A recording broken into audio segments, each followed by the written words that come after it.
যে দেশটাকে আমরা উন্নয়ন আর রামরাজ্যর স্বপ্নে বিভোর হয়ে দেখছি, সেই দেশটাই কি আসলে বিক্রির মঞ্চে সেজে উঠেছে? আপনারা কি জানেন, অযোধ্যা থেকে উজ্জয়িনী, বেনারস থেকে সেনাবাহিনীর জমি, সবই এখন এক অদৃশ্য কর্পোরেট চক্রের হাতের পুতুল। আমরা যাকে বলি সরকারি পলিসি, আসলে তাকে উন্নয়নের নামাবলী গায়ে জড়ানো সবচেয়ে বড় প্রাতিষ্ঠানিক দুর্নীতি। শেয়ার বাজারে আজ আমাদের কষ্টার্জিত 1,00,000 কোটি টাকা ধুলোয় মিশে যাচ্ছে, কিন্তু ক্ষমতার অলিন্দে বসে থাকা সেই জুটি কি তাতে বিচলিত? কখনো না। আজ আমি আপনাদের শোনাবো সেই সত্য, যা বেশিরভাগ সংবাদপত্র ছাপতে ভয় পায়, আর টিভির পর্দায় যা দেখানো হয় তা স্রেফ এক সাজানো নাটক। উন্নয়নের নামে ভারতের কঙ্কালসার অর্থনীতির সাতকাহনের মুখোশ খুলব। নমস্কার, আমি মধুরিমা ভৌমিক, আর দৈনিক সংবাদ অনলাইনে আপনারা দেখছেন। সত্যি আসলে বেদনাদায়ক। শুনুন, খুব ঠান্ডা মাথায় ভাবুন তো, এই দেশের সবচেয়ে বড় অপরাধী কে? সবচেয়ে বড় দুর্নীতিটা কে করেছে? আমরা কি এমন এক অবস্থায় পৌঁছেছি যেখানে অপরাধ আর দুর্নীতি হয়ে দাঁড়িয়েছে সরকারি নীতি? সবকিছু কেমন যেন সাজানো। সাংবিধানিক পদে বসে থাকা নেতারা যখন বলেন এটাই তো উন্নয়ন, আমরা মাথা পেতে নিই। কিন্তু যদি উন্নয়নটাই হয় গুটি কয়েক কর্পোরেট বন্ধুর পকেট ভরার রাস্তা, যদি দেশের নীতিটাই হয় তাদের সুবিধা মতন, তখন কি আর কেউ সাহস করে প্রশ্ন তোলে না। যখন দুর্নীতি হয়ে ওঠে সুশৃঙ্খল সরকারি পলিসি, তখন অযোধ্যা বা উজ্জয়িনীর করিডোরগুলো আসলে উন্নয়নের মোড়কে বড়সড় জালিয়াতি বলে মনে হয়। গুজরাট থেকে বেরিয়ে আসা ব্যবসায়ীদের একটা দল এখন দেশের বড় বড় মন্দিরের দখল নিয়েছে। মন্দিরের জমি হোক বা নির্মাণ কাজ, সবই এখন টাকা তোলার জায়গা। জনগণের বিপদ নিয়ে চলছে এই লুকোচুরি। আজ আমরা সেটাকে উন্নয়ন বলে ভুল করছি। মধ্যপ্রদেশের মুখ্যমন্ত্রী ঠিক জানেন কোথায় রাস্তা হবে, কোথায় করিডোর তৈরি হবে, আর কোথায় কৃষি জমি রাতারাতি শহরতলি হয়ে যাবে। এমনকি রেলের লাইনটা কোথা দিয়ে যাবে সেটাও নির্ধারিত থাকে আগে ভাগেই। যখন ক্ষমতার শীর্ষে থাকা মানুষটা নিজে এসব ঠিক করেন, আর তিনি জানেন এর মাধ্যমে কত হাজার কোটি টাকার মুনাফা সম্ভব, তখন আর কে আটকাতে পারে? মধ্যপ্রদেশের উজ্জয়িনীতে প্রস্তাবিত মহাকালেশ্বর করিডোরের দুধারে বিরাট এক জমি কেলেঙ্কারিতে সেই রাজ্যের মুখ্যমন্ত্রী মোহন যাদবের পরিবার কিভাবে জড়িয়েছে তা নিয়ে আমরা আলাদা একটি ভিডিও করছি। চোখ রাখুন, কিছুক্ষণ বাদেই সম্প্রচারিত হবে। রিপোর্ট তো স্পষ্ট বলছে এটাই চলছে, কিন্তু আসল সমস্যাটা কোথায়? সমস্যাটা শুরু হয় যখন প্রধানমন্ত্রীর কার্যালয় থেকে বিমানবন্দরের দখল বা বিদ্যুৎ প্রকল্পের নীতিগুলো ঠিক করা হয়। এই সিদ্ধান্তগুলো কি সত্যি দেশের উন্নয়নের জন্য, নাকি অন্য কোনো গভীর পরিকল্পনার অংশ? চলুন এই গোলক ধাঁধার আরো ভেতরে ঢোকা যাক।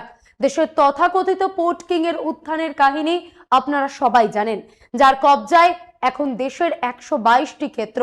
একদিকে তার বন্দরে জাহাজ ভিড়ছে, অন্যদিকে তিনি অস্ত্র বানাচ্ছেন, আপেল বেচছেন, আবার খুচরো বাজারেও আজ তার একচ্ছত্র আধিপত্য। ভোজ্য তেল থেকে শুরু করে সাধারণ মানুষের ঘাম ঝরানো উপার্জন, সবই যেন এক অদৃশ্য সুতোয় বাঁধা। এটাকেই রাষ্ট্র ব্যবস্থা বলে, পলিসি ডিসিশন। কিন্তু আসল দুর্নীতির গন্ধটা কোথায় পাচ্ছেন জানেন? আজ দেশের আকাশে তিনটে বড় প্রশ্ন ঘুরপাক খাচ্ছে। প্রথমত, প্রধানমন্ত্রীকে সব ফ্রন্টে ব্যর্থ হচ্ছেন। দ্বিতীয়ত, যে প্রধানমন্ত্রীর দপ্তর একসময় দেশের প্রতিটি মুখ্যমন্ত্রী, রাজ্যপাল, এমনকি গোটা শাসন ব্যবস্থাকে মুঠোয় রাখত, সেই নিয়ন্ত্রণ কি আলগা হয়ে যাচ্ছে?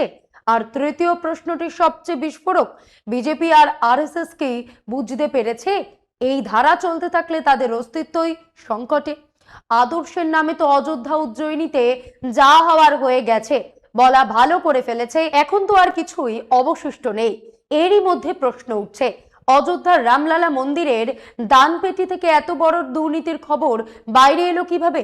এতদিন যিনি লালকৃষ্ণ আদবানির হনুমান হিসেবে পরিচিত ছিলেন, সেই বিনয় কাটিয়ার হঠাৎ কেন শ্রীরামের ভূমিকায় অবতীর্ণ হলেন? দিল্লিকে ফোন করলেন, পিএমও নড়ে চড়ে বসলো, তদন্তের আঙুল উঠলো ট্রাস্টের দিকে। সবটাই কি নাটক? উত্তরপ্রদেশের মুখ্যমন্ত্রী এসআইটি বসালেন, গতকাল রিপোর্ট জমা পড়লো, সবই কি কাউকে ছোট করার ছক? একই প্রশ্ন মধ্যপ্রদেশের মুখ্যমন্ত্রী মোহন যাদবের ক্ষেত্রেও। এই রিপোর্টগুলো ফাঁস করছে কে? যারা দিল্লির আশীর্বাদ ধন্য, তারাই কি এখন একে অপরের হাড়ির খবর ফাঁস করে দিচ্ছে? মনে রাখবেন, এদের সবাই তো দিল্লি থেকেই নিয়ন্ত্রিত, আর এরা সবাই দুর্নীতিতে আকণ্ঠ নিমজ্জিত। এদের গোপনীয়তা রক্ষার ক্ষমতাটুকু আর নেই। আসলে পরিস্থিতিটা একটু অন্যরকম। বিজেপির অন্দরে এখন এক ভয়াবহ ঠান্ডা লড়াই চলছে। বিধায়ক, সাংসদ, প্রাক্তন মুখ্যমন্ত্রী সবাই এখন বাঁচার জন্য নতুন পথ খুঁজছেন। তারা জেনে গেছেন দিল্লির কাছে এখন একটাই মোক্ষম মন্ত্র, নির্বাচন কমিশনকে হাতিয়ার করা আর বিরোধী দল ভেঙে সরকার চালানো। কিন্তু ক্ষমতার এই খেলা কি চিরকাল চলে? উত্তরটা আপনার আশেপাশেই লুকিয়ে রয়েছে, শুধু একটু ভালো করে দেখার চোখ চাই। ক্ষমতার করিডোরে একটা রটনা রয়েছে। 2024 লোকসভা নির্বাচনের সময় মোহন ভাগবতের সঙ্গে নাকি প্রধানমন্ত্রীর কথোপকথন হয়েছিল। সংঘ প্রধান নাকি বলেছিলেন দেশের জন্য অনেক করেছেন, এবার দায়িত্ব ছাড়ুন। উত্তরে প্রধানমন্ত্রী নাকি বলেছিলেন নেহেরুর রেকর্ডটা ভেঙে নি, তারপর ছাড়বো। জনতার রায় নির্বাচিত প্রধানমন্ত্রী হিসেবে নেহেরুর সেই দীর্ঘমেয়াদী রেকর্ড তো ভাঙা হলো, কই তিনি তো সরছেন না। আসল সমস্যাটা কোথায় জানেন? আরএসএস এবং গুজরাট মডেলের মাধ্যমে দেশের শরীরে যে দুটো বিস্ফোরা তৈরি হয়েছে সেটা হলো মধ্যপ্রদেশ আর উত্তরপ্রদেশ। অযোধ্যা আর উজ্জয়িনীর ঘটনা তো চোখের সামনে। এখন পরবর্তী টার্গেট খুব সম্ভবত বেনারস। কেন এই কথাগুলো বলছি? কারণ এর দ্বিতীয় অধ্যায়টা আরো ভয়ঙ্কর, যা আজ এই দেশের আসল সত্য। এই সত্যের জাতাকলে সাধারণ নাগরিক থেকে শাসক দলের সাংসদ সবাই পিষ্ট। রাষ্ট্রীয় এবং আন্তর্জাতিক দুনিয়ায় চশমায় আজ আমাদের শাসন ব্যবস্থা পুরোপুরি ব্যর্থ। আসুন পরিস্থিতির ভয়াবহতাটুকু বুঝে নিই। আজ এই দেশে বড় কোনো শিল্পে বিনিয়োগ নেই, শেয়ার বাজারেও এখন আর নিরাপত্তা নেই। সেবির সাম্প্রতিক রিপোর্ট বলছে শুধু গত এক বছরে ব্যক্তিগত শেয়ার বিনিয়োগকারীদের 1 লক্ষ কোটি টাকারও বেশি অর্থ জলে গেছে। একে বলে রিটেল ট্রেডার্সদের ধ্বংস। পরিসংখ্যানটা শুনুন, কানে হাত দেবেন। 2022 সালে ডুবেছিল 400 কোটি, 2023-এ 65,000 কোটি, 2024-এ তা বেড়ে দাঁড়ায় 74,000 কোটি, আর 2025 সালে সেই অঙ্ক গিয়ে ঠেকেছে 1,05,000 কোটিতে। শেয়ার বাজারে কি অর্থনীতি পতনের পরের শিকার? যখন দুর্নীতি সরকারের নীতির রূপ নেয় তখন আদালত থেকে বাজেট সবই নির্ধারিত হয় বন্ধ ঘরের অন্দরে, কিন্তু নির্দিষ্ট স্বার্থান্বেষী গোষ্ঠীর পকেট ভরানোর জন্য। পরিস্থিতি কতটা সঙ্গীন তা বিদেশি বিনিয়োগকারীদের দিকে তাকালেই বুঝবেন। শুধু এই চলতি জুন মাসেই এই দেশ থেকে 2 লক্ষ কোটি টাকার বেশি তুলে নেওয়া হয়েছে। শিল্পে বিনিয়োগ প্রায় থমকে গেছে। বিদেশি বিনিয়োগকারীরা কেন পিকটান দিচ্ছেন? তেল এবং গ্যাস খাতের শেয়ার খাতে বেরিয়ে গেছে প্রায় 10,488 কোটি টাকা। অটোমোবাইল সেক্টর থেকে বেরিয়ে গেছে 9,000 কোটি, আইটি সেক্টর থেকে 6,733 কোটি এবং এফএমসিজি থেকে 5,000 কোটিরও বেশি। এই বিক্রির হিড়িক শুধু লেনদেন নয়, এ হলো ভারতের অর্থনীতির ওপর থেকে ভরসা হারানোর এক আর্তনাদ। দেশটা কি তবে বিক্রির জন্য সাজানো হচ্ছে? ভারতের তথাকথিত big five HCL, Wipro, TCS, tech Mahindra সবাই আজ ধুঁকছে। শেয়ার দর 30%-এরও বেশি নিচে নেমে গেছে। কেন? কারণ ভারতে এআই নিয়ে কেবল লোক দেখানো চর্চাই হচ্ছে, বাস্তবে কোনো কাজই হচ্ছে না। অন্যদিকে আরবিআই এর রিপোর্ট বলছে পরিস্থিতি ভয়াবহ। মুদ্রাস্ফীতি বাড়বে, তেলের যোগান বিঘ্নিত হবে, বিনিয়োগের দরজা প্রায় বন্ধ, আর অর্থনৈতিক বুদ্ধি যেন কচ্ছপ গতিতে চলছে। এখন এই অবস্থা, তখন আমাদের বাণিজ্য মন্ত্রী আমেরিকায় গিয়ে চমৎকার ডিল করার গল্প শোনাচ্ছেন। সেপ্টেম্বর পর্যন্ত অপেক্ষা করতে বলছেন, কিন্তু সেই ডিল কি ভারতের স্বার্থ রক্ষা করছে? তথ্য বলছে উল্টোটা। আমেরিকায় ভারতের রপ্তানি 40%-এর বেশি কমেছে, অথচ আমেরিকা থেকে আমাদের আমদানি বেড়েছে 100%-এরও বেশি। পরিসংখ্যানগুলো একটু দেখুন, চোখ খুলে যাবে। পেট্রোলিয়াম পণ্য গত বছরের মার্চে আমেরিকা আমাদের পাঠিয়েছিল $139 মিলিয়ন পেট্রোলিয়াম উপাদান, এবার পাঠিয়েছে 321 মিলিয়ন, অর্থাৎ 130% বৃদ্ধি। আর আমাদের রপ্তানি উল্টে 25% কমেছে।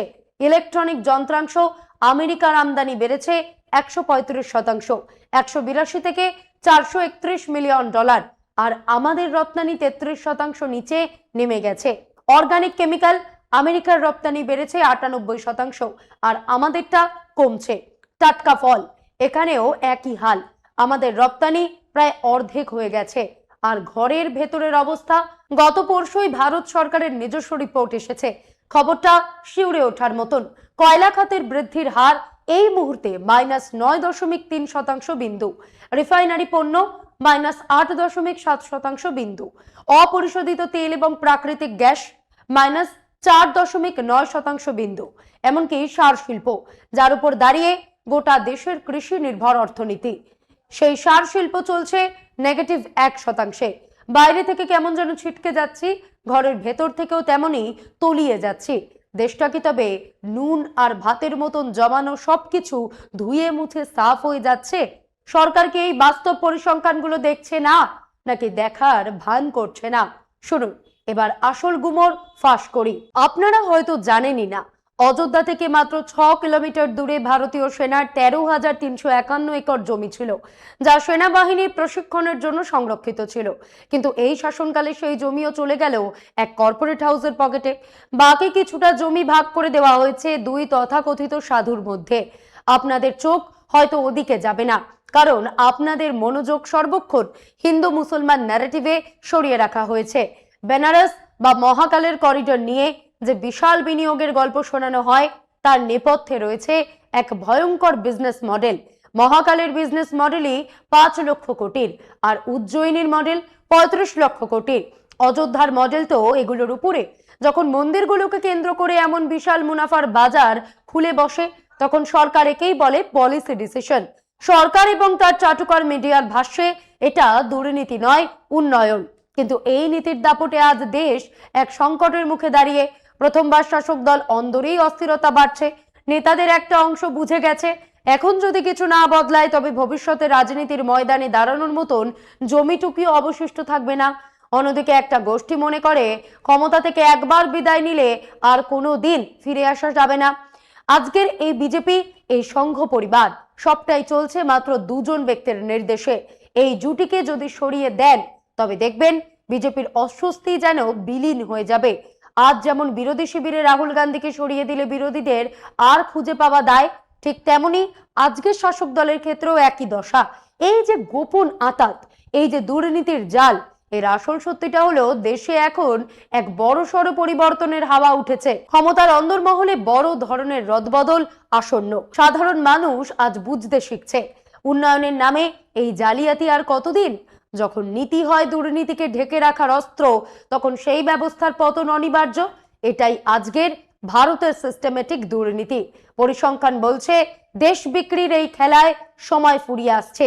এবার আপনারাই ঠিক করুন, এই তথাকথিত উন্নয়নের মাসুল আর কতকাল দেবেন? এই পর্বের প্রতিটি তথ্য, প্রতিটি পরিসংখ্যান সবই এক ভয়াবহ পরিণতির ইঙ্গিত দিচ্ছে। আমরা এমন এক সময় দাঁড়িয়ে আছি যেখানে দেশ মানে আর জনগণ নয়, দেশ মানে কেবল হাতে গোনা কিছু কর্পোরেট বন্ধুর মুনাফা। যখন মন্দির থেকে শুরু করে সেনার জমি পর্যন্ত সবই এক বিশাল জালিয়াতির বিজনেস মডেল হয়ে দাঁড়ায়, তখন বুঝে নিতে হয় রাষ্ট্রের মেরুদণ্ডটা অনেক আগেই ভেঙে দেওয়া হয়েছে। আপনার পকেট শূন্য, শেয়ার বাজার ধুকছে, বিদেশি বিনিয়োগকারীরা ভয় দেশ ছাড়ছে, আর দিল্লির মসনদে বসে থাকা মানুষগুলো উন্নয়নের মিথ্যে গল্প সাজাচ্ছে। এই জালিয়াতি আর কতদিন, আর কতকাল আমরা সিস্টেমেটিক দুর্নীতিকে উন্নয়ন বলে ভুল করব? সবশেষে ক্ষমতার মদমত্ত এই চেয়ারটার দিকে তাকিয়ে তিনটে গুরুত্বপূর্ণ প্রশ্ন ছুড়ে দিচ্ছি। এক, উন্নয়নের নামে যে মন্দিরগুলো আপনারা সাজাচ্ছেন, সেই পাথরগুলোর নিচে কি আপনারা ভারতের অর্থনীতিকেই সমাধিস্থ করছেন না? দুই, ক্ষমতার জন্য রাষ্ট্রীয় প্রতিষ্ঠানগুলোকে ভেঙে চুরমার করে বিরোধী শূন্য দেশ গড়ার এই জেদ কি শেষ পর্যন্ত আপনাদের নিজেদেরই ধ্বংসের গর্তে নিয়ে যাবে না? তিন, ইতিহাসের পাতায় যখন আপনাদের নাম লেখা হবে, তখন কি সেখানে রাষ্ট্র নির্মাতা হিসেবে পরিচিত থাকবে, নাকি ভারত বিক্রেতা হিসেবে ইতিহাসের কাঠগড়ায় দাঁড়াতে হবে? উত্তরটা সময় দেবে, কিন্তু সেই সময়টা বড় দ্রুত ফুরিয়ে আসছে। আজ এই পর্যন্তই। এমন আরো বিষয় জানতে অবশ্যই সাবস্ক্রাইব করুন, লাইক, কমেন্ট, শেয়ার করুন। দেখতে থাকুন দৈনিক সংবাদ। শুধু না আমি যথেষ্ট।